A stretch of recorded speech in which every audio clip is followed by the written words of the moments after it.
गुरुर्ब्रह्मा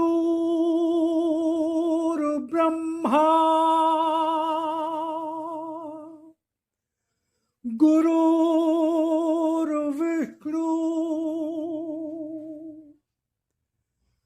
गुरुर्देवो महेश्वरा गुरुर्साक्षात् परब्रह्म तस्मै श्री गुरुवे नमः।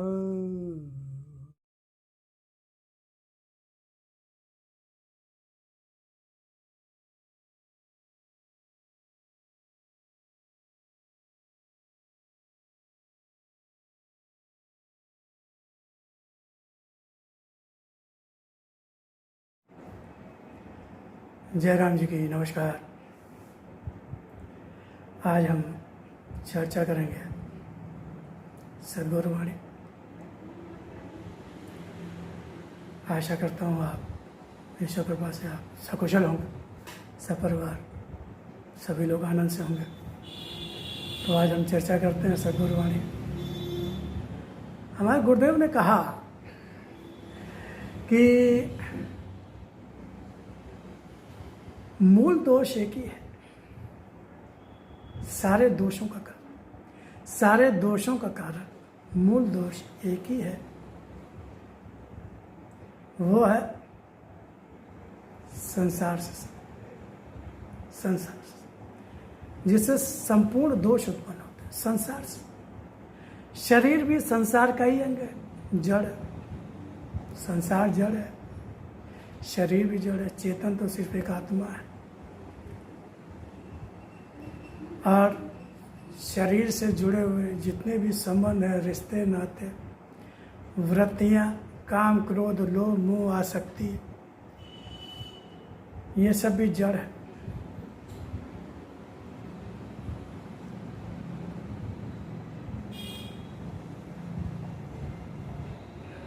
संसार ही जड़ है, असत्य है। और असत्य स्वयं अपने में एक दोष है, विकार है, विकारी है। प्रकृति विकारी है, विकार युक्त है, यानी इसमें बिगाड़ आता रहता है, बदलाव आता रहता है, परिवर्तन आता रहता है, कभी स्थिर नहीं रहता। प्रकृति कभी स्थिर नहीं रहता।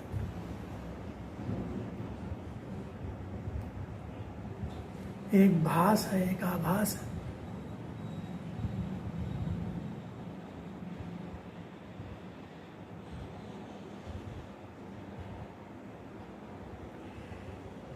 सत्य से ही प्रकट हुआ है, सत्य से ही निकला है।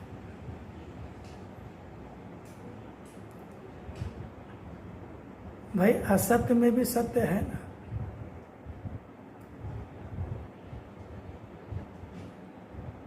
असत्य में भी सत्य तो है, आ प्लस सत्य।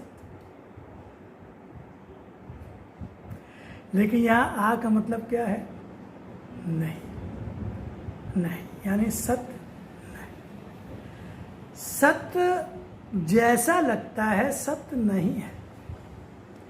जैसे हम अपनी फोटो मिरर में देखते हैं ना, जैसा बोलते हैं, जैसी शक्ल बनाते हैं, जैसा हाव भाव बनाते हैं, जैसी आंखें ऊपर नीचे करते हैं, वो सब कुछ वैसे ही होता है। सब कुछ वैसे ही होता है। लेकिन अगर उसे पकड़ने की कोशिश करोगे तो वो पकड़ में नहीं आएगा। आप हटोगे वो भी हट जाएगा। वो परछाई है, वो परछाई है। ऐसे असत्य सत्य की परछाई, परछाई से कोई संबंध रखता है क्या? परछाई से कोई संबंध रखता है क्या? कोई डुप्लीकेट से संबंध रखता है क्या? कोई आभासी से कोई संबंध रखता है क्या? हर एक को मूल चाहिए होता है, ओरिजिनल चाहिए होता है, सत्य चाहिए होता है।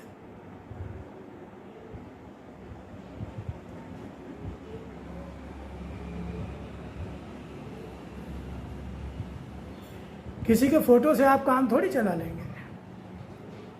अगर आप किसी को प्रेम करते हैं, किसी को चाहते हैं, या किसी से आपका कोई काम है, तो फोटो से काम थोड़ी चल जाएगा। फोटो तो एक सहारा, थोड़ा सा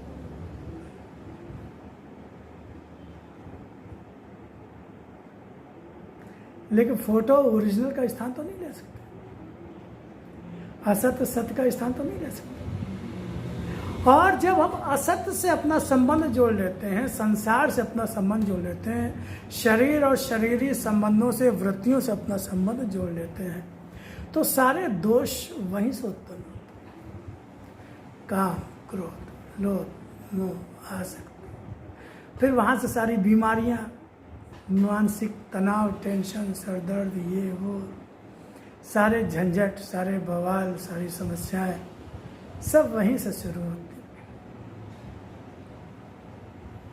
क्योंकि संबंध भाई चेतन का, जो चेतन है उसका जड़ से संबंध हो ही नहीं सकता। तेल पानी में मिल ही नहीं सकता, कमल पानी के ऊपर रहता है, आत्मा जीवात्मा कभी एक हो ही नहीं सकता, आत्मा शरीर कभी एक हो ही नहीं सकता। हाँ, शरीर चेतन दिखाई देता है आत्मा की वजह से। आत्मा जब तक शरीर में है तब तक शरीर चमकता है, आंखें चमकती हैं, ये सारी इंद्रियां, कर्मेंद्रियां, ज्ञानेंद्रियां, ये सब कुछ काम करती हैं। शरीर उठता बैठता है, चलता फिरता, उछलता कूदता है, खाता पीता है, हंसता है, बोलता है, रोता है, नाचता है, गाता है, सब कुछ करता है। और सच जैसा लगता है, असल जैसा लगता है ना? लेकिन असल है नहीं, असल है नहीं, इसको तो पता तभी चल जाता है जब धीरे धीरे ये शरीर की शक्तियाँ, इंद्रियों की शक्तियाँ कमज़ोर पड़ने लगती, शरीर की चमक जाने लगती, चमक दमक जाने लगती है, याददाश्त कमज़ोर होने लगती है, वो बुद्धि में जो प्रखरता होती है वो थोड़ा कम होने लगती, फिर आदमी कहता है अरे उम्र हो गई, अब काम नहीं करता दिमाग, बुद्धि ज़्यादा काम नहीं करता, अब ज़्यादा कुछ समझ में नहीं आता। कहते कि नहीं कहता? हमारे यहाँ के बड़े बुजुर्ग जो लोग हैं और हम लोग भी, अब जैसे हम तो भाई 65 के आसपास था, अब थोड़ा सा लगता है कि सभी को लगता है, सबको लगता है, वो चुस्ती फुर्ती, वो तेजी, वो स्मार्टनेस, ब्रेन की जो प्रखरता होती है वो कम होती है। क्यों? क्योंकि वो आत्मा की दी हुई शक्ति है। अब धीरे धीरे जैसे शरीर उम्र बढ़ती जाती है, और हम लोग भी पूरी तरह से सत्य से ही जुड़े होते हैं, संसारी होते हैं, सत्य से जुड़े होते हैं, सत्य से कोई लेना देना होता नहीं है। और आत्मा तो सत्य है, वो सत्य का ही पक्ष लेती है, असत्य को तो ठीक है, वो शरीर असत्य है, जितना उम्र मिला है विधान के अनुसार जितना उम्र मिली है तो वो शरीर को चलाती है। और भोग होते हैं, सुख दुख भोग होते हैं जो प्रारब्धानुसार होते हैं, वो शरीर को भोगना होता है, उसके लिए शक्ति चाहिए होती है, सुख दुख है उसके लिए समय चाहिए होता है, शरीर चाहिए होता है, तो उस हिसाब से वो शरीर को चलाती रहती है। लेकिन उसको एक समय आने छोड़ता तो है ही है, तो वो धीरे धीरे अपनी शक्ति खींचने लगती, वापस लेने लगती। या तो जो सत्याग्रही होते हैं, सत्यनिष्ठ होते हैं, एकनिष्ठ होते हैं, जो भगवान से पूरी तरह से जुड़ जाते हैं, और जितना ज़्यादा जुड़ते जाते हैं भगवान से, उनके कर्म सत्य के लिए, भगवान के लिए होने लगते हैं, काम क्रोध लोभ मोह से वो मुक्त होते जाते हैं, निष्काम कर्म वो करने लगते हैं, तो उनको सत्य की शक्ति मिलने लगती है, आत्मिक शक्ति मिलने, फिर आत्मा वो उस स्पीड में शक्ति नहीं खींचती, बल्कि वो शक्ति देने लगती है। इसीलिए जो दिव्य शक्तियाँ होती हैं, जो दिव्य पुरुष होते हैं, जो अवतारी सत्ताएं होती हैं, उनकी शक्ति क्षीण होती नहीं है, उनका शरीर ढलता नहीं है, उनकी उम्र बढ़ती नहीं है। उम्र तो बढ़ती है लेकिन शरीर नहीं ढलता, शरीर उस हिसाब से अवस्था चेंज नहीं होती, अवस्था चेंज नहीं होती। तो जैसे आते हैं वैसे ही तेज और शक्ति के साथ ही जाते हैं। तो संपूर्ण दोष का कारण क्या है? संसार से संबंध, शरीर से संबंध, क्योंकि ये नष्ट होने वाला है, बिगड़ने वाला है, जाने वाला है, बदलने वाला है। भाई आप ही सोचो, अगर आपके यहाँ कोई मेहमान आए तो आप कोई स्थायी संबंध थोड़ी बना। अब वो खून के रिश्ते वो तो बात एक अलग है, लेकिन वैसे अगर आप कोई लोग आते जाते तो आप मतलब भर का संबंध रखते हो। अरे भाई आज अभी चले जाए। बहुत से लोग दिन भर में मिलते हैं, घर में आते जाते सब। पोस्टमैन आता है, कभी आता ही है, तो उससे कभी कोई संबंध बनाते हैं क्यों? अरे भाई आए चले, जो हमारे अपने तो हैं वो रुकेंगे तो है नहीं, टिकेंगे तो है। तो रुकेंगे टिकेंगे तो कोई रिश्ता नाता नहीं रुकता टिकता। जब शरीर ही नहीं रुकता, शरीर ही नहीं टिकता, शरीर की कोई अवस्था नहीं टिकती, लगातार जा रही जा रही जा रही। ऐसी स्थिति में क्या होता है? ऐसी स्थिति में समझदारी तो यही होती है कि जो टिक ही नहीं रहा है, जो रुक ही नहीं रहा है, जो मौके पे काम नहीं आता, मौके पे साथ नहीं देता, पता नहीं कब बीमार पड़ जाए, कब बुद्धि काम करना बंद कर दे, कब हाथ पैर काम करना बंद कर दे। होता कि नहीं होता? अक्सर देखते हैं पैरालिसिस, लकवा, ये सब रात में सोते हैं, पड़े आता है, अचानक पड़ जाता है, शरीर बेकार हो जाता है, बीमारी आ जाती है। अभी तो अच्छे खासे थे, बढ़िया थे, पता लगा कि कोई ऐसी बीमारी लग गई है, अस्पताल में रहते हैं, वो उठ बैठ नहीं पाते, कहते भैया तबीयत ठीक नहीं रहती। अरे वो तो पूरे दिन थे, वो थे, तो दिन गए, अब शरीर नहीं काम कर, शरीर पर हमारा कोई कंट्रोल नहीं, हमारा नियंत्रण नहीं। हमारा अपना शरीर होता तो हमारे बस में होता। जैसे भाई ये मान लो, ये जैसे रिमोट ही ले लो, ठीक है, हमारा है, भैया हमारे पास रहेगा, है कि नहीं रहेगा, क्योंकि हमारा है भाई, हम खरीद के लाए हैं, लेके आए हैं, हमसे इसे कोई मांगेगा थोड़ी, छीनेगा थोड़ी, जब चाहेंगे तब इस्तेमाल। लेकिन अगर यही रिमोट हम किसी से मांग के लाए, किसी पड़ोसी से मांग के लाए कि भैया दे देना यार कुछ दिन के लिए, हमारा खराब हो गया, तो वो किसी भी समय आके कहेगा भैया हमारा रिमोट लाओ, तो आप कहोगे क्या साहब क्यों दें, किस लिए दें, ये तो हमारे पास है, हम काम कर, तो आपको देना पड़ेगा, आपको देना पड़ेगा। ऐसे ही सारे रिश्ते नाते संबंध सब भगवान ने भाग्य के अनुसार, प्रारब्ध के अनुसार बना के अब भेजे, निश्चित समय के लिए बने, उनकी निश्चित भूमिकाएं हैं, उनके सब कर, वो हमारे अपने तो हैं, प्रार्थना साहब मिले तो उनको हम अपना मान लेते हैं, सबसे बड़ा अपराध ये करते हैं, सबसे बड़ा दोष ही करते हैं, और समस्या सारी सब यहीं से पैदा होती है। मोह हो जाता है, आसक्ति हो जाती है, अब वो उनका मन बदल जाता है, जो प्रेम पहले करते थे अब नहीं करते, लेकिन हमें बड़ा दुख होता है, बड़े, या वो दुनिया से चले जाते हैं।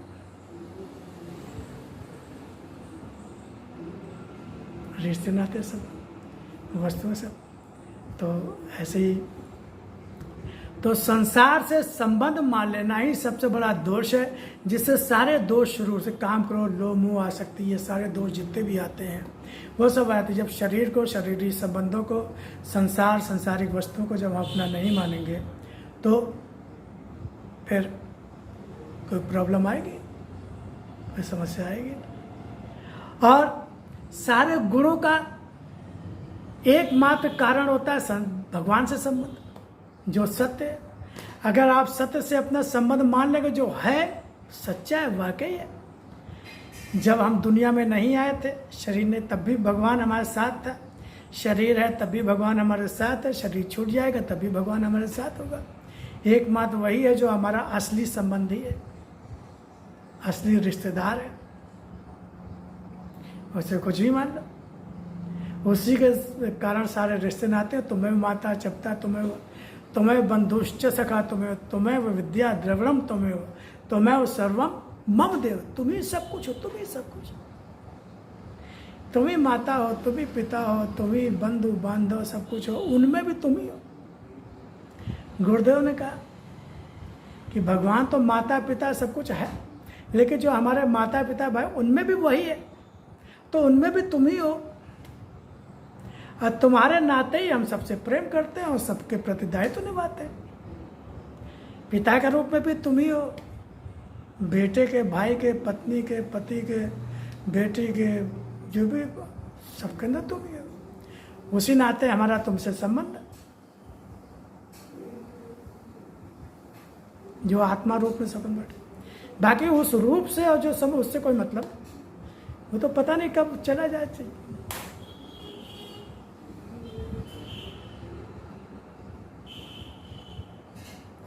तो जब भगवान से संबंध मान लेते हैं तो फिर सबके प्रति प्रेम भी आता है, क्योंकि भाई भगवान से सब में है, पशु पक्षियों में भी। और भगवान जब सब में है तो कौन छोटा कौन बड़ा, कौन नीच जात का कौन ऊंची जात का, कौन अपना कौन पराया, और किससे दुश्मनी करे। सबके अंदर हमारा भगवान बैठा हुआ, परमात्मा बैठा हुआ, सब अपना अपना रोल अदा कर रहे हैं। जो जिस रोल में उसके प्रति वैसा कर्तव्य करो। हम ये नहीं कहते कि चोर आ जाए तो उसकी सेवा करो, नहीं, चोर है तो उसको दंड दो, उसको दंड दो, क्योंकि उसके अंदर भगवान है तो जरूर, लेकिन वो भगवान से जुड़ा कहाँ है? वो तो मनमुख है, वो तो मन से जुड़ा है। अपनी आत्मा रूप में भगवान है, उस आत्मा से जुड़ा नहीं है। इसलिए कि वो चोरी करता है उसको दंड देना। ये प्रश्न कभी कभी आता है कि जब सब में भगवान है तो फिर तो काहे को किसी को बंद करते हैं, किसी को दंड देते हैं। भगवान चोर के रूप में है तो भाई वैसे तो भगवान से उसका संबंध है, भगवान चोर के रूप, लेकिन वो तो चोर, अब वो मन से जुड़ा हुआ भगवान तो है, भगवान तो उसके साथ में, लेकिन वो भगवान के सुन कहाँ रहा है, भगवान को देख कहाँ रहा है, भगवान के सुन कहाँ, वो तो अपने मन के सुन रहा है। मन के सुन के वो चोरी करने आया तो उसको आप दंड दीजिए। आपने भगवान को दंड थोड़ी दिया, आपने उस चोर को दंड दिया जो चोर की मानसिकता से है, उसके मन को दंड दिया। उसके भगवान शरीर थोड़ी है, भगवान मन थोड़ी है। भगवान मन शरीर को चलाने वाला है। लेकिन जैसे अब आपको चाकू हो जिसमें आपका जो है वो सेल पर सेल लगे हो, और जब दबाओ तो चाकू आगे निकल आता है। अब आप किसी की लगा दो, बटन दबा दो, सेल उस ऊपर, चाकू निकलेगा, उसके पेट में घुस जाएगा। तो जो सेल का दोष थोड़ी है, ना चाकू का दोष, दबाने वाले का दोष, दबाने वाले का। जीव आत्मा जीव, इसमें फर्क समझना पड़ेगा। तो जब हम, वो पुरुषोत्तम है, वो गुणों का भंडार है, गुणों का सागर है, परमात्मा गुणों का सागर है, दिव्य अलौकिक है। जब हम गुणों का जो भंडार है, अलौकिक है, दिव्य है, उससे संबंध जोड़ देंगे तो वही उसी जैसे हो जाएंगे। हम भी सत्य हो जाएंगे, सत्य जैसे हो जाएंगे, हमें भी सत्य के गुण आ जाएंगे। सत्य का प्रकाश आएगा, सत्य का ज्ञान आएगा, सत्य की शक्तियां आएंगी, आनंद आएगा। आनंद भाई, जिससे जुड़ोगे उसी के तो गुण आएंगे। आग से जुड़ोगे तो शरीर जल के राख हो जाएगा, गर्मी इतनी पैदा हो जाए। गर्म चीज को छुओगे तो हाथ गर्म हो जाए, और ठंडी चीज को, बर्फ को छुओगे तो शरीर में एकदम ठंडी लगेगी, कपकपी आएगी ठंडी की। तो जिस वस्तु के जैसे, तो भगवान तो आनंद स्वरूप है, आनंद से जुड़ोगे, भगवान से जुड़ोगे तो आनंद ही आनंद होगा। दिव्य गुण आएंगे, अलौकिक गुण आएंगे, सत्य के गुण आएंगे, अविनाशी ऐसे कर्म होंगे, ऐसे भाव होंगे, ऐसे विचार होंगे जो हमें भी अमर बना देंगे, अविनाशी बना देंगे।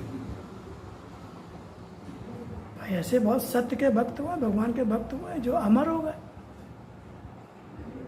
अमर हो गए। 7 विभूतियां तो हैं जो अभी भी चिरंजीवी है। चिरंजीवी है कि नहीं है?